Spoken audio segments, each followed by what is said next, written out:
Another night, and for the 15th time in a row, we have a unique opener. We'll talk about that. We'll talk about the Seekers on the Ridge outside this venue, and we'll look ahead to SPAC. D&B post-show stream starts now.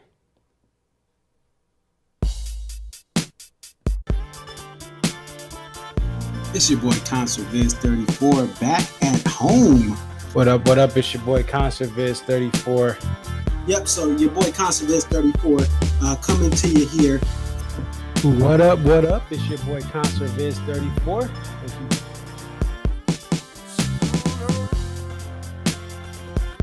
Aria. Okay, so this is Aria, and just tell us a little bit about yourself and about your love for the Dave Matthews Band. I've been a fan of the band since April 28, 1998. And if you recognize the date, that's when Before These Crowded Streets was released. Alpine is definitely a better venue than Summerfest, but we'll take it.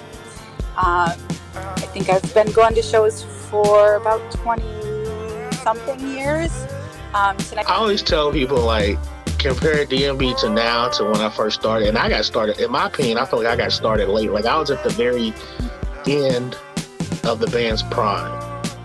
I feel like that 03 to 06 was like the end of the prime. 07, 08 was like, you know, we're at the very end. And then when Roy passed. But Dave really, this is the thing. Dave has put, Rashawn has been assigned the quarterback of this team. He is the coach, the play caller. He designs the jams. Dave just shows up and plays whatever he's going to play.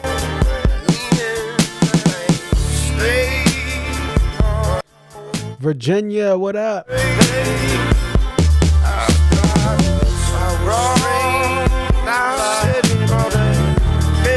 Shout out to them Richmond, north of Richmond.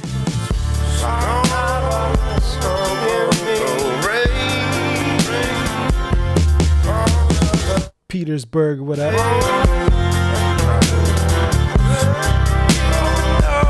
Charlottesville, what up?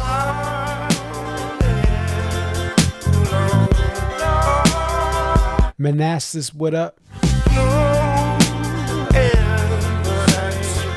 Shout out to the Eastern Shore. Cape Charles. Always got to big up that 757. Bad News, Virginia. Portsmouth. Norfolk. Suffolk. Hampton. Williamsburg.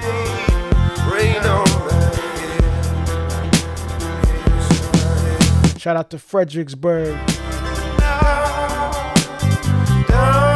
Shout out to Tappahatchee. That's where Chris Brown's from.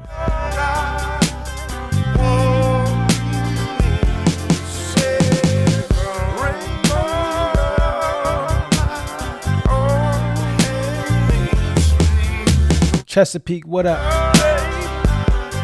Shout out to my godfather in Chesapeake, VA. Arlington, what up? Lynchburg, what up?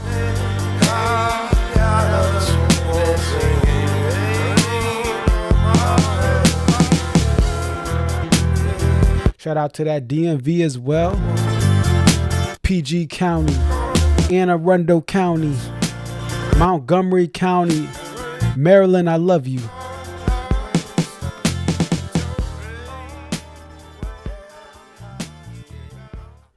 What up, what up? It's your boy Conserviz 34, and DMB is going to be leaving the RVA and heading up to Saratoga Springs. But before they go there, we want to talk about tonight's show with somebody who was there.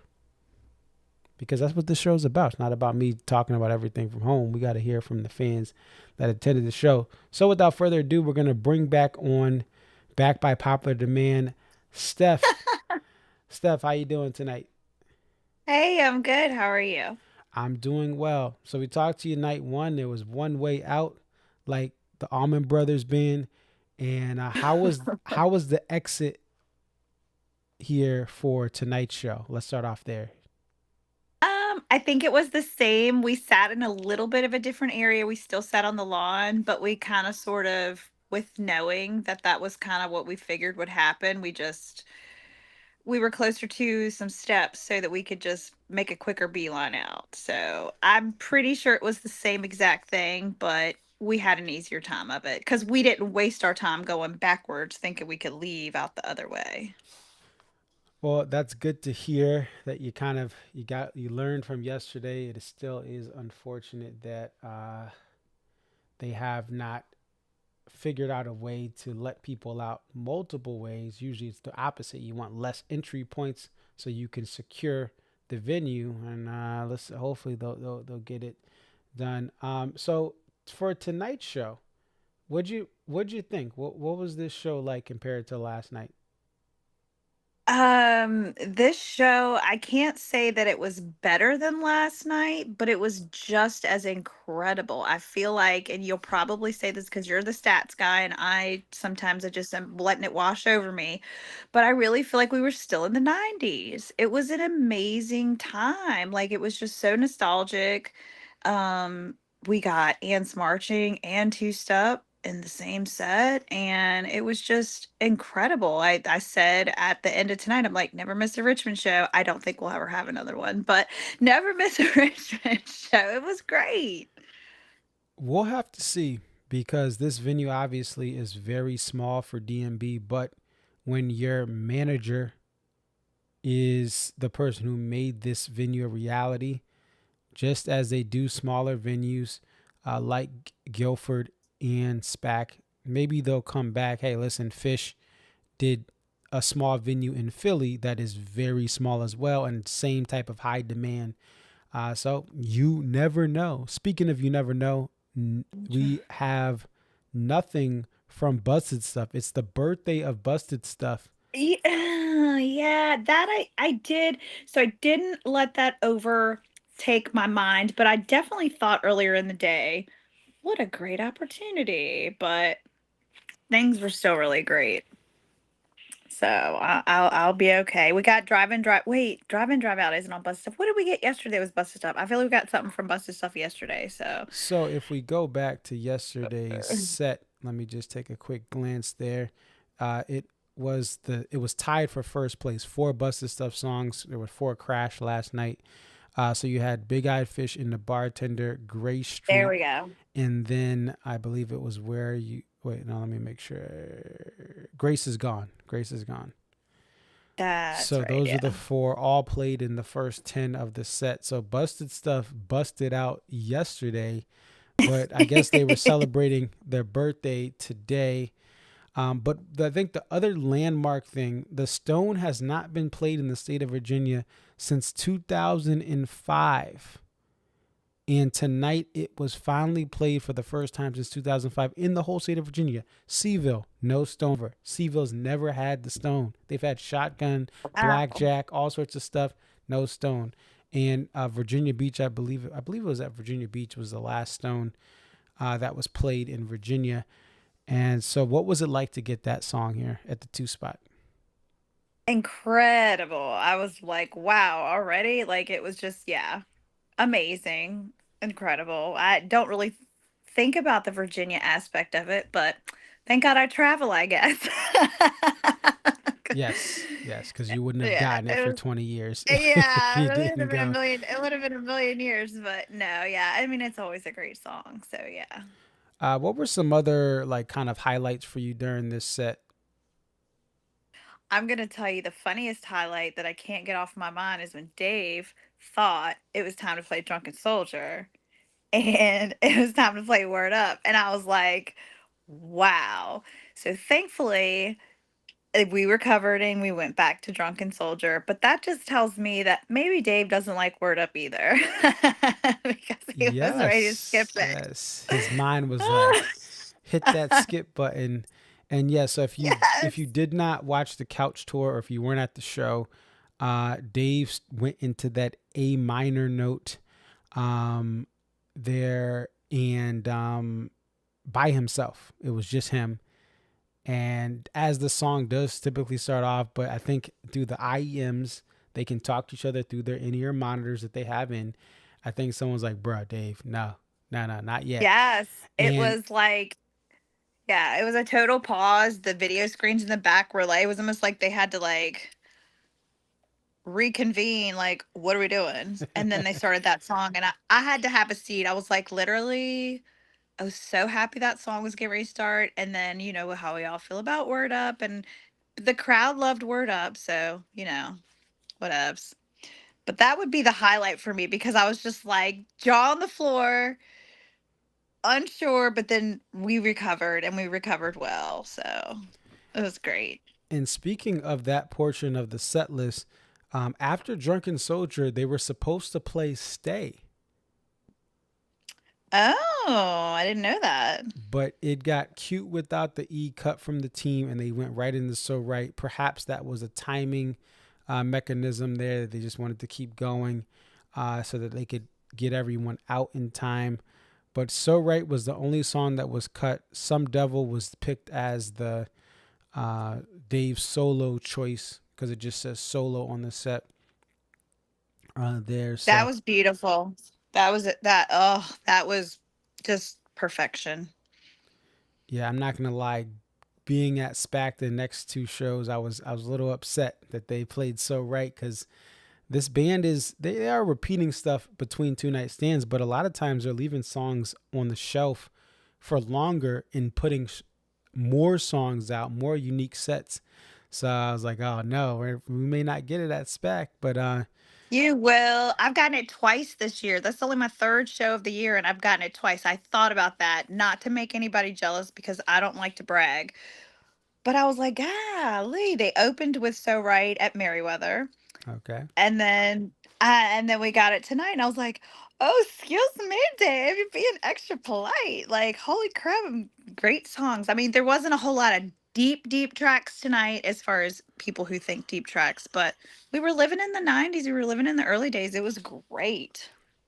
And this set list seems to mirror what you and others were talking about with this being a casual crowd, fans, people in Richmond that have a little extra money, disposable income, and they wanted to just be where the action was. So to play this show, to have Ants in there, to have Crash Into Me, and then Two Step, song that Jane likes, just a classic from the 90s. And then even The Stone for fans who may have went out to the University of Virginia, right, for that Before These Crowded Streets kind of special show during the day. You know, that era maybe reigns with some of these fans who don't travel. So I think this show had more of that. Speaking of stuff that hits for casual fans, Watchtower was played at the sixth spot. What was that like? So Stefan starts doing his solo, and I remember he already played Crush last night. So I looked at this guy around me and I said, I'm pretty sure this is Watchtower, but me and my little set list friends, I don't play the set list game, but I have some friends who do. And I just remember thinking in my head, I bet you they're all pissed off about this because it was definitely a weird spot. It was so early in the show to have it. Loved it, of course, but yeah, it did catch my attention. I was like, "Oh, interesting." A little early. Yep, it was early there. And also, we had some friends come out. Joe Lawler plays Yes. on The Only Thing. Talk about that Joe Lawler Only Thing that you heard. That was great. I was so thankful that it was not Rhyme and Reason because that is a typical, as a Virginian, Joe comes and plays almost every time they play in Virginia, and it's always Rhyme and Reason, whatever the song's called. So at first I was like, oh, it's going to be that song. And then when it turned out to be The Only Thing, it was great. And at the end, he had a solo and everything. It was wonderful.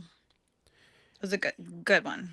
And sticking with the Virginians, well, he's from Massachusetts, but he was known in the Charlottesville music scene and beyond. You have John Dirth. He's 75 years old, and he was one of the cool kids that Dave looked up to back in the day. And we lost Steph. Let's see. We're gonna get her back hopefully in a second. Okay, we'll get her back here. Give me 1 second, and we will put her in here. Oh, you know what I'm gonna do? I'm gonna use the quick commercial music here. I haven't been able to use this in a while, so I'll do this here, and then we'll get her set back up. We'll be right back in literally 30 seconds.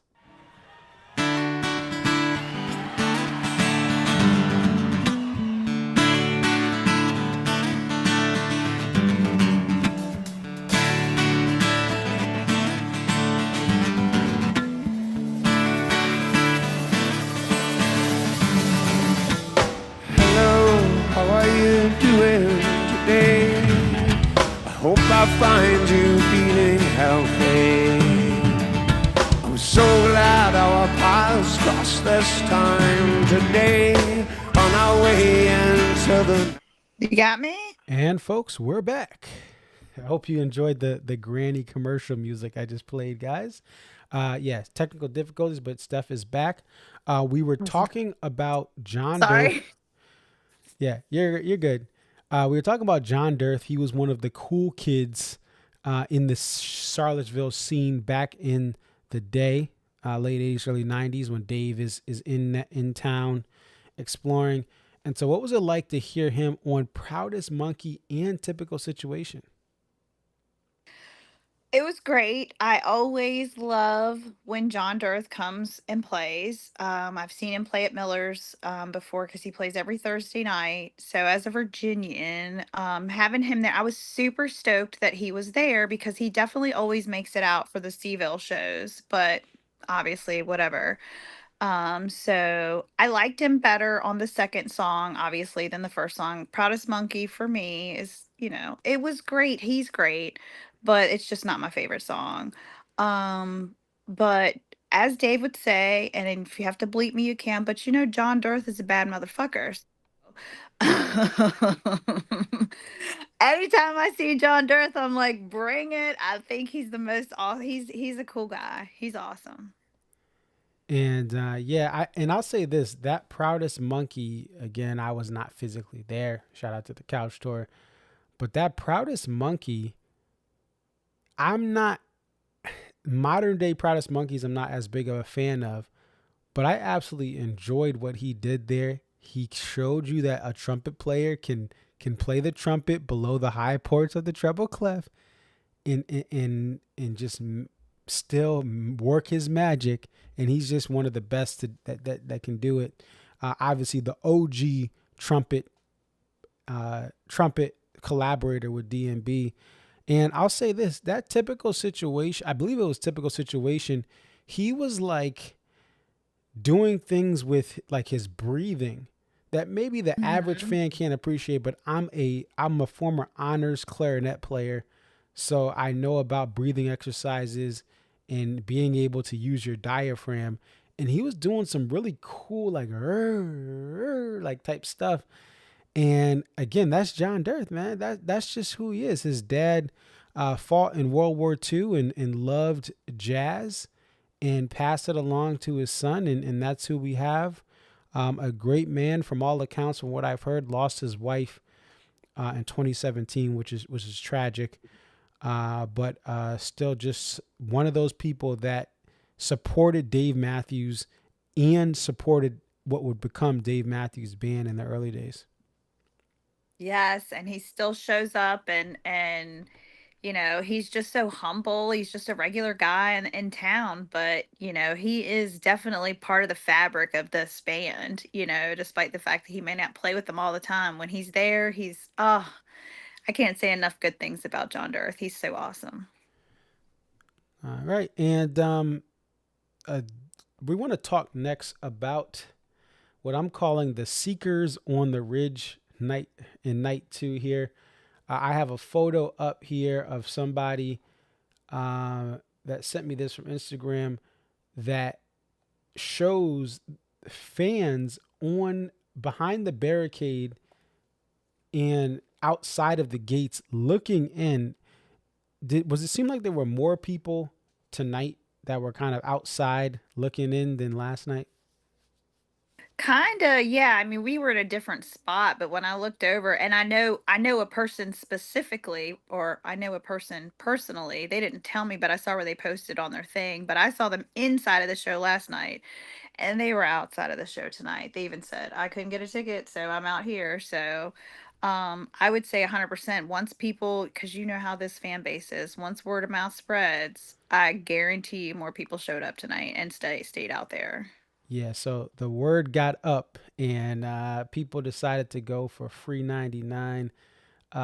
Still looking at your picture, looking at some other pictures, it's just phenomenal what type of view. I'll be interested to see what becomes of that in the future. Do they build additional seating? Do they Uh-huh. just have a general area that they allow people to stand? My theory, just to go a little off topic here, but my theory is when you look at Birmingham's venue, Coca-Cola Amphitheater, when you look at this venue, Allianz Amphitheater, these venues are new, brand spanking new. Orion Amphitheater is less than 5 or 10 years, less than 10 years old as well. You have Wilmington, North Carolina, their venue. I believe that Live Nation and other partners, they don't have the money to build the dream amphitheaters, because if you look at all these venues, there's no roof. They have bathrooms kind of condensed to certain areas. You have open, and with Wilmington and Richmond, you have a riverfront that makes it look beautiful, but you have kind of open space. They're not closing Hmm. things out. And my theory is that maybe when they were trying to build this thing during the pandemic, post pandemic, they just had enough money to build it, but they may have not had money to really invest in gating and like blocking off portions or even expanding this venue. So I think over time they'll find ways to work with it. But unlike a football stadium and a baseball stadium, when those things are built to certain codes because the NFL won't let them play, or they won't even let them, it won't even be acceptable for them to have if they don't have everything down packed. Where these amphitheaters, you're just kind of building them as they can, and you have Hmm. all these venues in the deep south and in south that just don't have roofs. They have open bathroom, you have to walk outside, there's no covering. And so I just think that was one of those things where they may have kind of ran out of money, or just kind of just made budget, just had enough time to finish this, and then they just went with. Yeah. I think it'll be Dave actually. I don't recall which song it was in between, but Dave actually made it. If the guy on stage is making a comment, I hope his boss was listening, because he made a a comment about the lawn. He's like, something weird about that. I can't remember exactly what he said, but he made mention to the fact that there's lawn that wasn't being used, because I don't know if they just have a gap there because of property and they want to make sure there's a gap between that and the street, despite the fact that you can still see. But there is a decent portion of grass behind the formal lawn that would certainly benefit to just be used. So he made a comment about that, and I'm thinking, well, that's good to hear, because that means at least we know Corin Capshaw is going to hear about it. Yeah. The other thing, just wanted to ask, what percentage of the lawn had actual chairs? Because it seemed like the pictures again tonight and last night, it was just like very crowded. Like the chairs Yeah. took up a lot of space.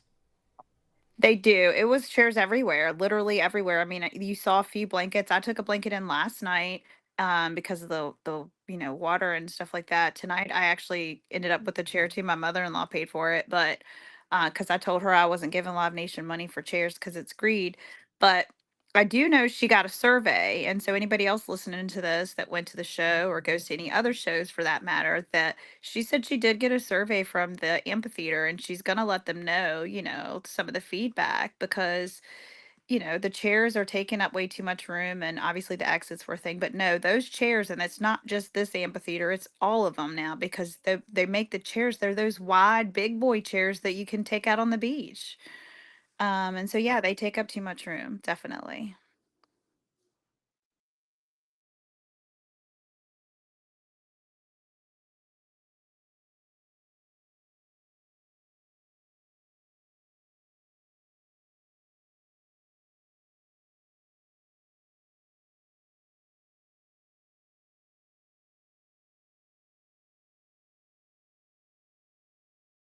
Yeah. I know what you mean.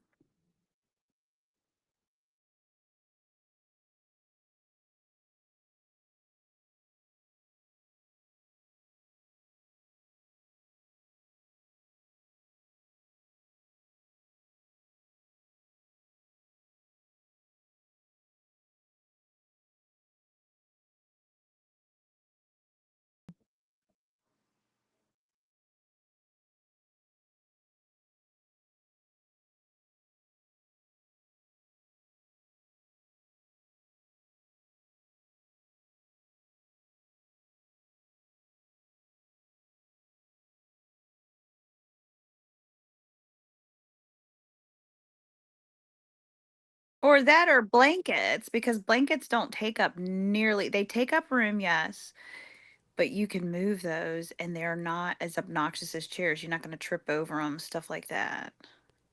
Yeah. Oh, sorry. I was on mute for like two. You can hear me, but I was on mute for a second. But I was just saying, if you guys are checking in, my solution would be you got to have most of these lawns. If they sell out of a lawn, you really should limit the amount of chairs. Now it's hard because they sell chairs in advance, but I just think some lawns you can have chairs, right? Some lawns they have enough space, but I think that if and this lawn is so small, it really needs to be limited, and then maybe you just have stuff where people can sit outside the venue. But I just think it's too that lawn looked too cluttered. I got anxious just looking at it because there's just so many chairs. So there's a lot that this venue can do. How was the sound night two? Was the sound still good, consistent, or any issues?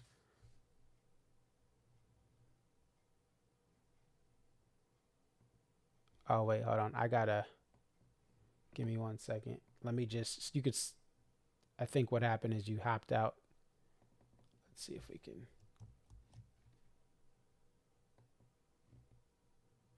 All right, go ahead and try to talk. Oh no, we can't hear you. Uh-oh. We got all sorts of technical difficulties tonight. Oh, she's gonna come back in. Thank you guys for your patience. I know it's thank you guys for letting me know I was muted. But yeah, I was just saying these venues they gotta I should be good now. Can you hear yes, me? yes, you are good now. Okay, yeah, I had to hit the refresh. Sorry about that. I hit one little thingy on my phone and then bloop, I go out the daggone thing. The sound was good tonight. No complaints. Just as good as last night. There was a nice breeze too, and it did not interfere. I know sometimes people think wind can affect the way things sound, but I thought the sound was great. Awesome. Let me see. I'm gonna actually try to bring up a picture here because somebody looks like Rob Socia. I'm gonna try to get this.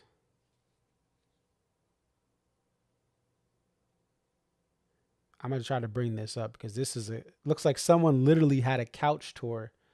Um,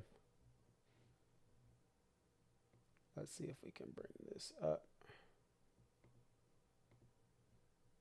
We're gonna show you. This is from X. Shout out to Rob Socia. It's at Jimmy THNG. So like a Jimmy thing. And let's see. Yeah, we gotta bring this up. So okay, we're gonna get this set up here. But glad to hear the sound is good because we've had some concerns. I think it was Deer Creek and some other shows. There's been concerns with the sound. Obviously, this is a brand new venue, so the sound should work. If the sound's not working now, the venue's in trouble. For sure.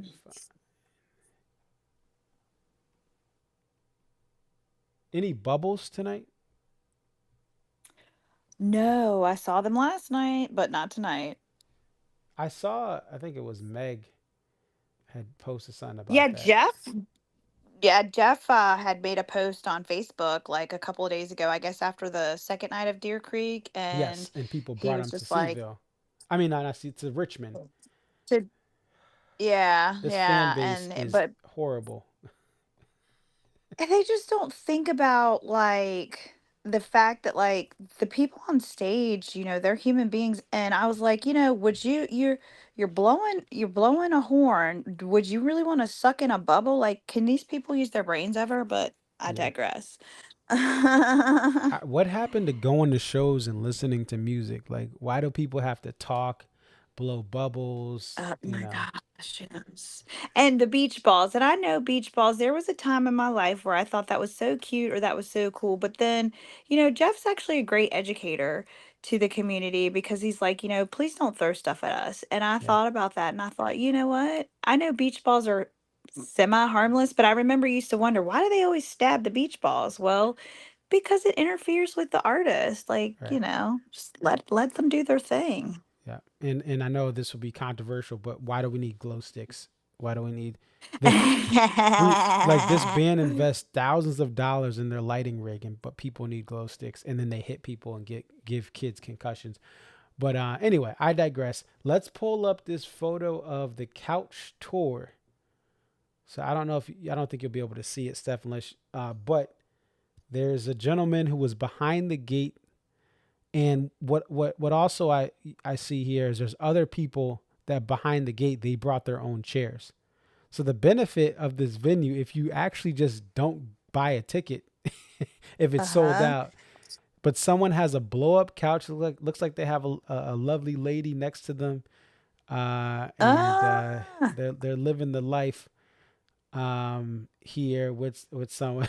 And the caption again, Yeah, Richmond is a cool place. I don't know if you saw the picture I the posted, like the maybe rooster. this afternoon. Yes, somebody had a rooster out there yesterday. He might have been out there again today. I didn't see it, but Richmond is quite the eclectic city, and not everybody even cares what band's playing. They might just be coming out just because there's music. So. I Yes. mean, I don't know that they'll ever really put a stop to it because if these people aren't causing any trouble, then, why bother? Just live it up. Who cares? Yeah, and from an economic standpoint, those are more people downtown that I think the only concern would be is I don't think this will happen. This venue is so small and intimate. I think the only concern would be if less popular acts come to town and the lawn is empty. So you have people who buy the seats because they want to be close, right? But if the Yeah. lawn is suffering, like if it's just one of the, because this is happening more often now because people don't have money. The pandemic, that all that money we people saved is gone because you, We spent it. yeah. So there's people. Listen, they was flexing a couple years ago, but they don't got that PPP to afford to see PNP in the Rapunzel. So, um, what I think if you see if there's a couple of shows where they're just lesser demand artists midweek and you see people chilling out there outside the venue and the lawn is empty, I think then they would probably step in and be like, all right, we gotta. But I think like I think a lot of these acts, especially this year, when you have big acts coming through this small amphitheater, the lawn's already sold out, the seats are already sold out, and then from just a season ticket holder standpoint, a lot of these businesses that may have bought season tickets, these shows are virtually selling well by default because something like DMB got someone to buy season tickets, a law firm, a Yeah. bakery. They're doing something to impress clients. So they're going to buy into this venue. This is something to do in Richmond. And it's something that music is always going to be have a pull, even if there's down years or they have to lower the prices. Music is something that you're always going to have an interest of people in, as long as you don't price gouge them. So we'll see what happens. Any final thoughts here before we let you go? Oh, the poster. Yeah, did you see the poster here? I bought one. I will say, I saw where some people said they loved it. I I don't hate it.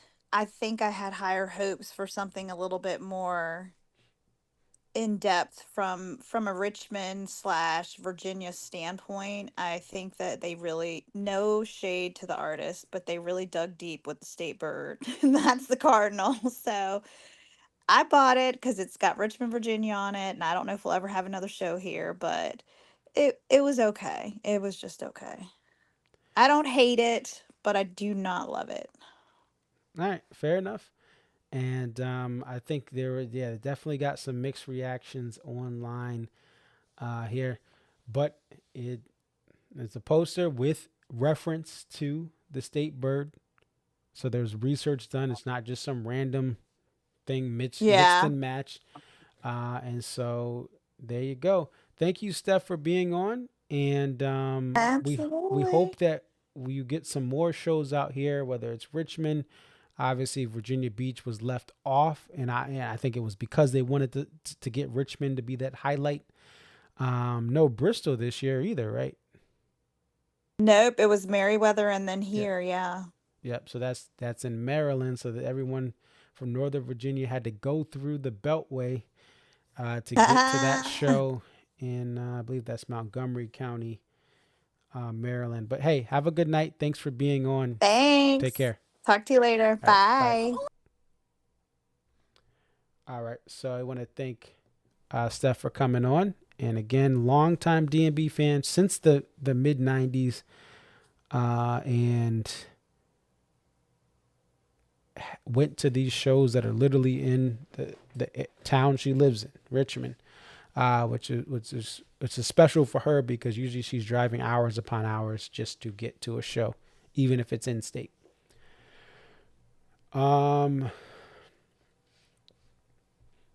I mean there's not even stats I want to pull out really. It's just listen, the band is on doing what they're doing, and if you like it, you like it. If you don't, you don't. But it is what it is.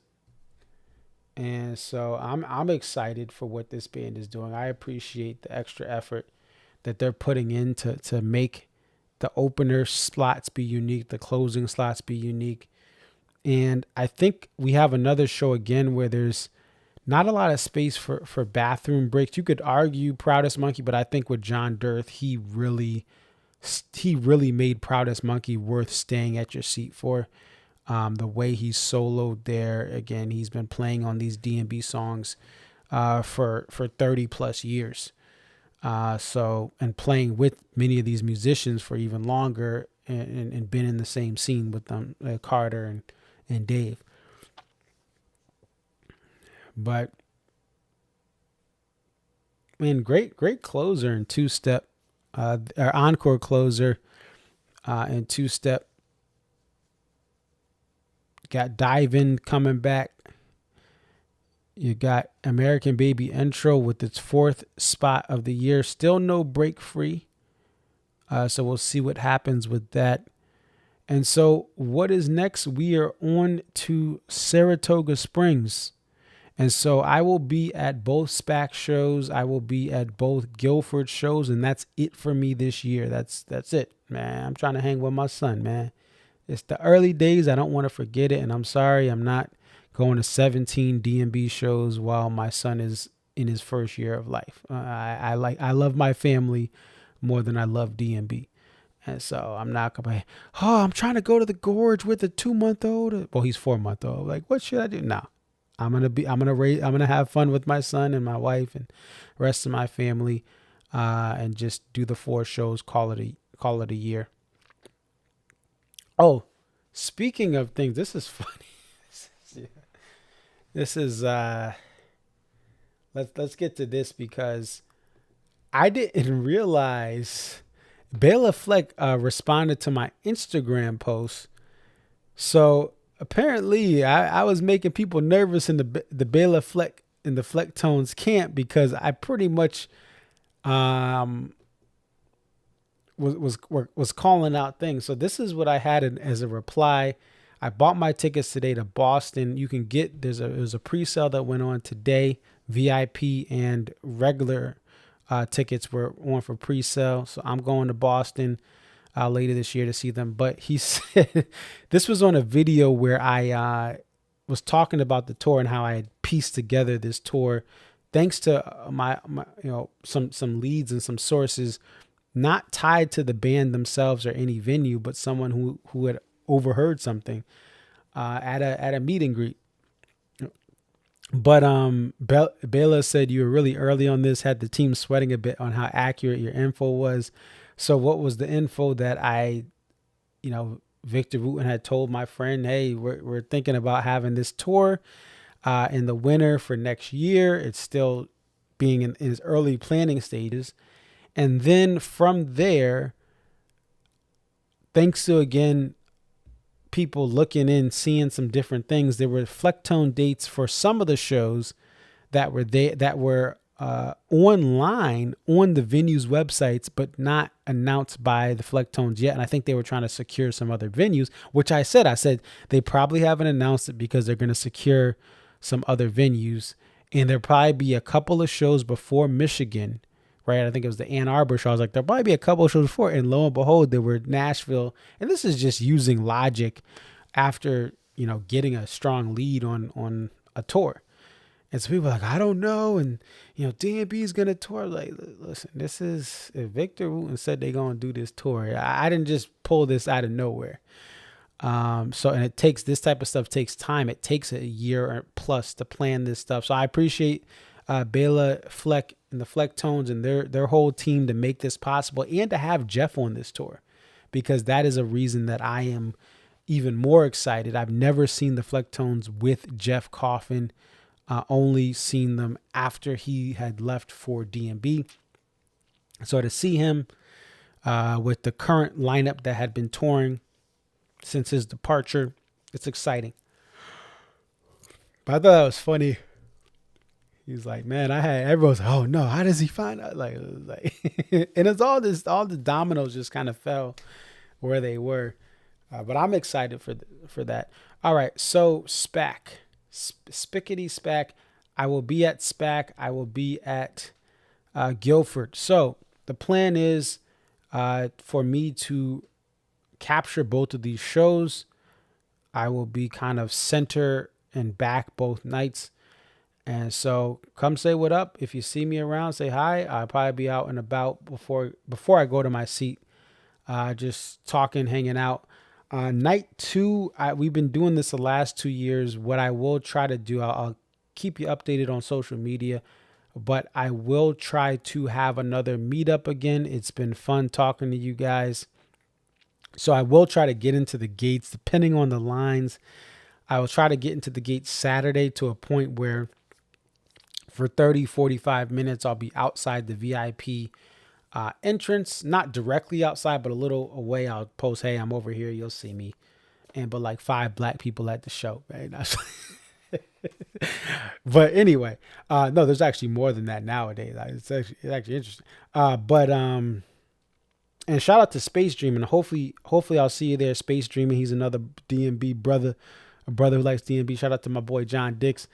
But I will try to meet up. Just, hey, say what up, talk DMB. I love talking with you guys. I'm just a fan. I'm not in the band, but I love just trying to represent on these streams the perspectives of as many fans as possible. So come say what up. Night 2. Check me on X. X is really where you want to check me, and the post-show stream for Friday night. I'll try to have more details, but the goal is to get in. If things change, I'll let you know. Sometimes there's stuff going on pre-show. I'm trying to link up with someone or network with someone. But the other thing is, again, if you have videos, if you're able to capture videos, message me, let me know. I want to try to create these multicams because we don't have any other way to remember these shows. There's no current process for us to stream these shows on Nugs or on Volta or anything like that. And because of that, I want to capture these. I want to do this band, give this band its due with the amateur video that I collect and the amazing taper audio. So just let me know. I want to, Guilford, same thing. I'll be at Guilford after that. I will not be at the night 0. I'm staying here for night 0 to spend more time with my son because then I'll be leaving again. for a couple of days, and then immediately coming back again, so that I can be here with my family. Which I'm gonna miss my son so much. This will be the first time I'm away from him, like for an overnight since he was born. And I really wanted to bring him, but not to the shows, but like have him and the wife come up and just, chill nearby in a hotel. But, my wife said he's too young, and she's right. Honey, you're right. Excuse my language. That's a curse word. You're right, honey. No, I was kidding. No, he's too young. He needs to stay home and still be comfortable at home. But hopefully next year I can at least do a show or two where, it's family vacation. We go to a city, we enjoy that city, and then I happen to go to the show. I come right back to my wife and my son. Hopefully, we'll see. But I'm excited to go to these shows. I'm excited to see many of you guys out on the road. And I was hoping they would play You and Me and Bayou to end out the set or the encore in Richmond. So that way I'd kind of have better hopes about them not being played at SPAC. But they played Bayou last year at SPAC. So with this whole, we're not repeating many songs or any songs if possible, maybe they will skip it. That is pretty much it. There's been a new live track 70, I think, came out Friday. I'll have to listen to it. I have not got a chance to go over, purchase it and listen to it just yet, but I will try to listen to it. Let's close out. We'll close out with Two Step from the Gorge. One of my favorite videos I edited from last year. I was not even there, but this video kind of shows the joy of DMB at the Gorge and this epic two-step opener. It closed out tonight. And so that's it. I will see you guys at SPAC. I will give you my perspective from SPAC. And it's your boy Conserviz 34. Ban glow sticks. And good night.